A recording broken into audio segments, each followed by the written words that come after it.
I want to hear the how-to, the practical aspect of spirituality, of going within. We've all heard, go within, wake up, oh man, you've slept long enough. And I've been on the path for many years. In fact, I'm writing about it right now. I thought it would be a good idea for him to actually show us how to go within. Gábor. Perhaps I can elaborate a little bit as to why go inside. Why is it so important to consider going inside? The reason for its importance is because that is the way to actually attempt to control the mind by actually slowing it down or stopping it. Our mind normally, because of our culture and because of our sophistication and because of our hurried nature, it just runs, and we think that that is the way to be efficient, that is the way to be more faster, bigger, better, that is the way to get better marks. We got to a stage now as a society where that will not work anymore. We lost connection with our being, deep inside being. And therefore, as much as the mind covers up the deep being of us, to that extent we'll have to be more efficient, more rushing. To that extent we'll have to put in more effort to our undertakings. Or simply just to manage the everyday events of life. The question was how to go within, so the how to go is already started. My voice is slowing down a little bit, and look into my eyes. Don't worry, it's not hypnotism or whatever. And as you look into my eyes, just feel your hand. What do I mean by feel your hand? I mean that you keep looking into my eyes. You don't have to look down, see where my hand is. Just know that your hand is there. Be aware of your hand as you look into my eyes. And smile at it. What do we mean by smile at it? Just simply smile inside. You don't need to understand how to smile inside. We don't need to know how to define it. Just smile.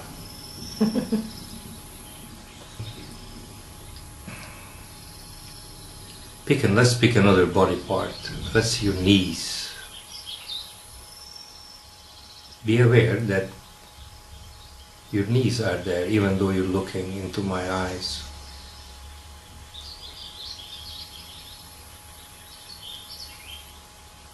Again, smile at it from the inside. If it's difficult, first smile outside. That outer smile usually has an inner representation, so then just simply send it to your knees. And send that smile to your thighs. Send that smile to your nose. Any body part that you want.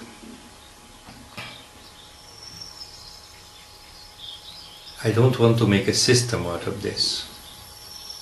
Just keep looking into my eyes. I don't want to create a meditation or a system out of this. Everything is moment to moment. Whatever is coming, whatever word comes out of my mouth is live. If I create a system out of this in a memory, then I introduce the enemy of timelessness, which is time. Just keep looking into my eyes. Let's pick another body part, your chest. Know your chest is there. Feel it. Smile at it. What about your foot?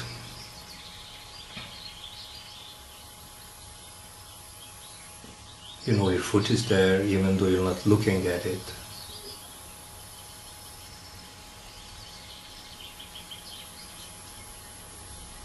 Smile at it. Now every breath that you take from here on in basically will connect what we call the inner body. It will give your inner body an inner integrity. I hate to divide things, I don't want to divide things, but there's an outer body and an inner body conceptually. Let us temporarily accept the fact that there's an inner and an outer body.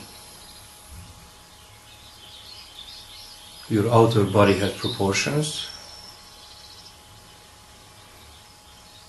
If you take a look at your hand in comparison to your forearm, it has a certain proportion, what we call the golden mean. So the outer body has a proportion.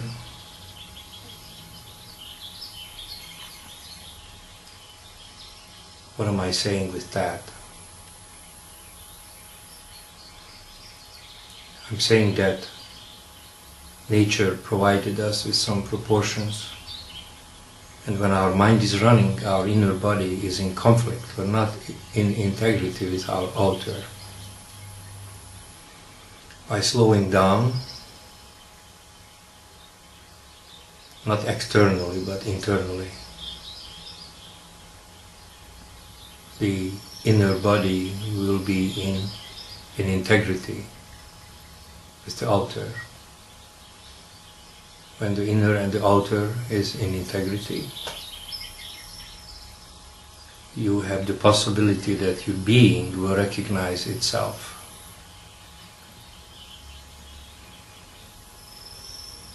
Just keep looking into my eyes. To understand what I mean is very, very secondary. It's not important.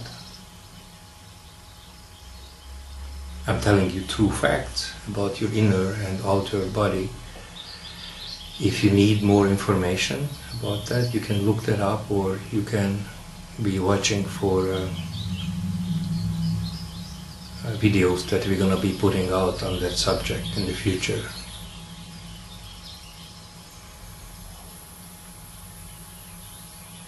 So your attention, your eyes, is connected to my eyes, listening to my voice, but most importantly feeling your inner body or any part of your body. If you feel that you got out of it, just simply look at me and feel your hand.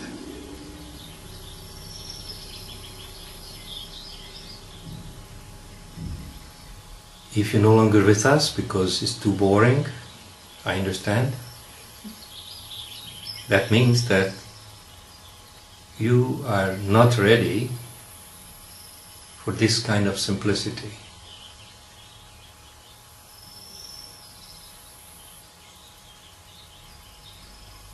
We're going away from complexity to simplicity.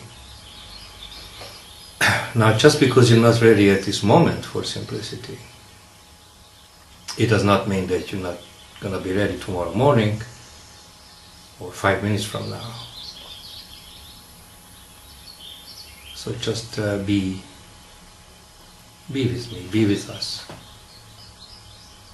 You start to feel this incredibly warm, loving feeling in your chest and in your heart, with your inner body. When the inner and the outer comes into alignment, you will start feeling the feeling of being. The feeling of being is not in time. So it's not the same as a feeling as a result of meditation. Meditation has a beginning and an end.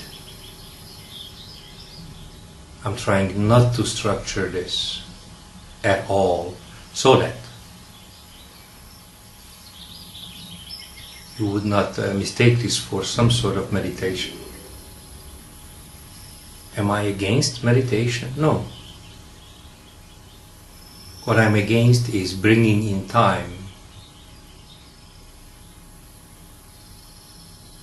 to a particular exercise, lack of a better word, into an exercise that's supposed to lead you to timelessness. Just be. This is simple. This is who you are. That's your nature. You inherited this. It's your natural inheritance. I'm not giving it to you. No one does. You already have it.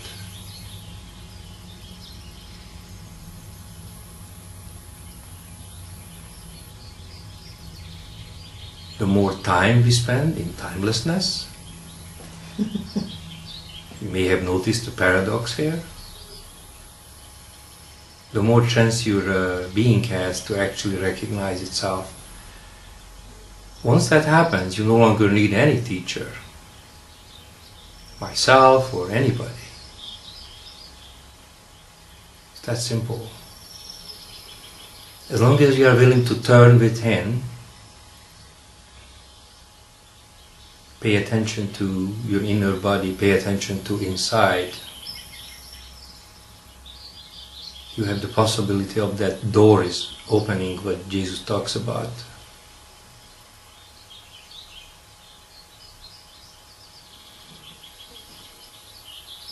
Once that inner calm comes over you and that door opens, which is equivalent to going through the eye of the needle,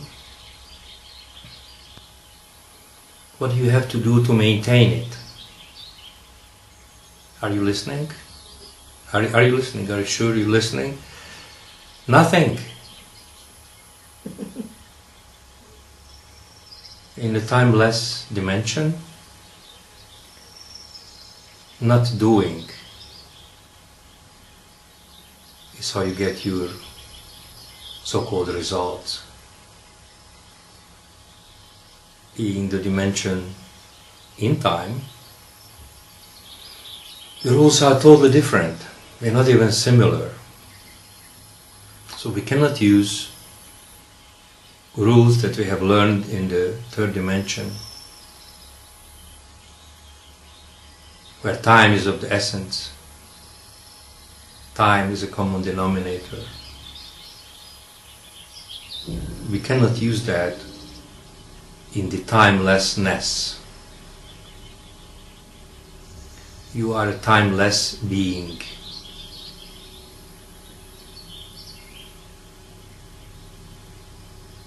What dimension is that?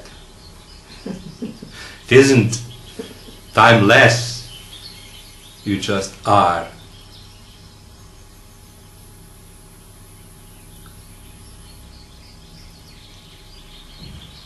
Now you might say that this is okay, this is wonderful, it feels good. And by the way, just a little something, if you're, wherever you're sitting, if the voices around you or the music or whatever you're listening to becoming a little sharper,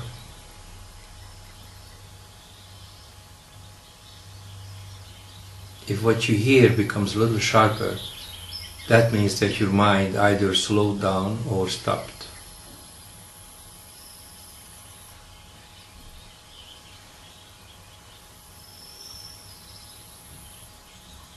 What we did is we uncovered your being. That's what you feel. Here is what's important. It's an absolutely perfectly functional state. It's not something that you do every Sunday morning.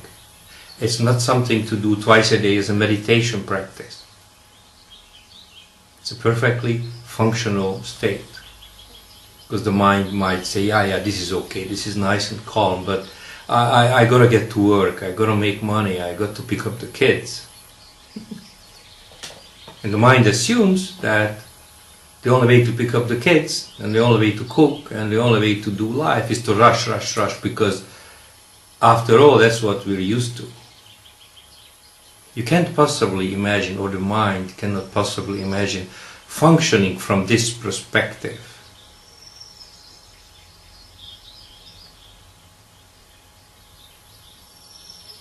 If you consider this as a separate event, it's totally useless. Why? Because by considering it as a separate event, you're introducing time. Introducing time pollutes it. Introducing time opens the door for a saboteur, a person who does sabotage. You might as well not bother. It's a functional state. What do I mean? First we practice being and walking. Oh, isn't it amazing I can be and walk? Okay, not so bad. Yeah, but what about picking up the kids? What about this? What about cooking? What about shopping? What about standing in line? What about going to Costco? And what about this? And what about, oh, okay. That's you. I was imitating your mind, by the way.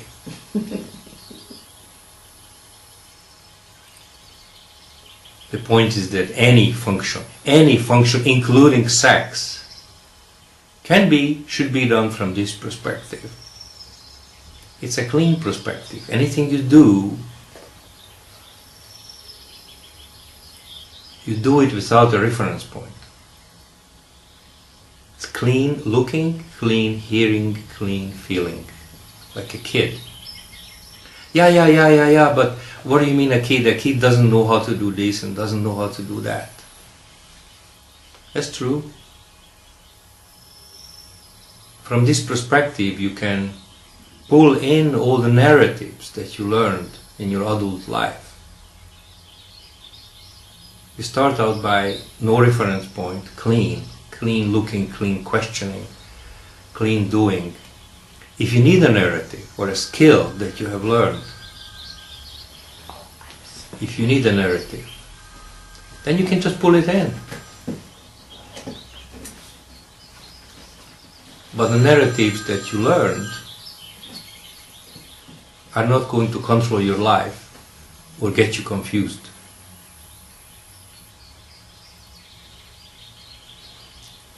Like, for instance, the phone was ringing now. It's not a problem. It's life.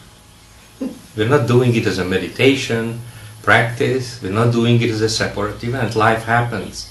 The phone rings. So it rings. We don't need outer silence to be silent inside. The difference between outer silence and inner silence is like comparing the butterfly strokes in swimming to the butterfly. That's about how much they have in common.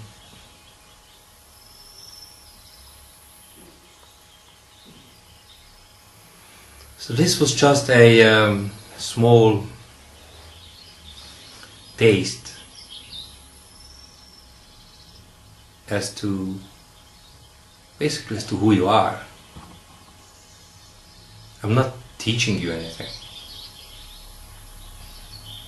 If I started to teach you something, that would be a great error. I'm just being here with you. My mouth opened and I just talk. The so-called kingdom of God is really so close to you. It's already within you. I'm helping a little bit by uncovering which your mind covered up and telling you, most importantly, that this is a functional state. If you make it a non-functional state, again, you are not getting anywhere.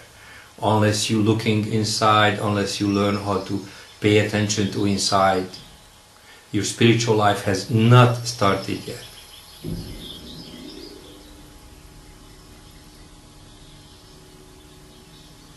Nurit, I hope that this answers your question, and look for further videos coming up from us, and God bless you.